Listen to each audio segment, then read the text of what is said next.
of the things that was unique about the Roman military is that they wore boots. Doesn't seem like that big of a deal, right? Our military men and women, they wear boots. But that was different than any other enemy army.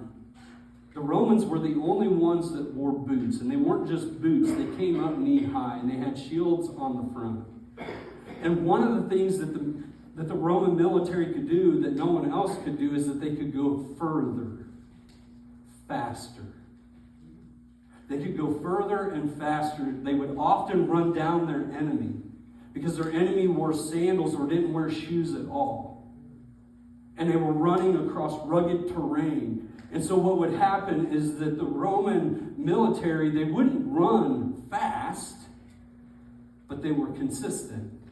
And they would wear down their enemy and they would catch their enemy. They could walk for days because their feet were covered and protected. So when we think about these shoes of peace, these shoes of the good news, we're talking about the gospel. That the gospel not only will carry us further, right? Because when we come up against battles, we know that God is with us. We remember his good news. And even when we stumble, we know that God is filled with grace and mercy. His mercies are new every day. So we know that we can trust in him and we can trust in that. We can go further than most.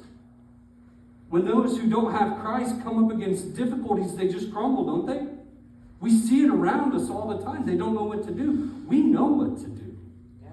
And it's nothing that we do other than that one thing. We turn to the Lord. And he sustains us. But it's not just for us. It's for us to carry. It's for us to take with us. It's for us to proclaim. Jesus tells his disciples, it's the last thing he tells them, the Great Commission. Therefore, I have been given all authority in heaven and earth. Go and make disciples of all nations. You can't make disciples of all nations if you don't take the gospel with you. That's right. So he says, do that. Baptizing them in the name of the Father, the Son, and the Holy Spirit. And know that I am what? With you always. With you always. So he doesn't just give us a command, but he gives us a promise.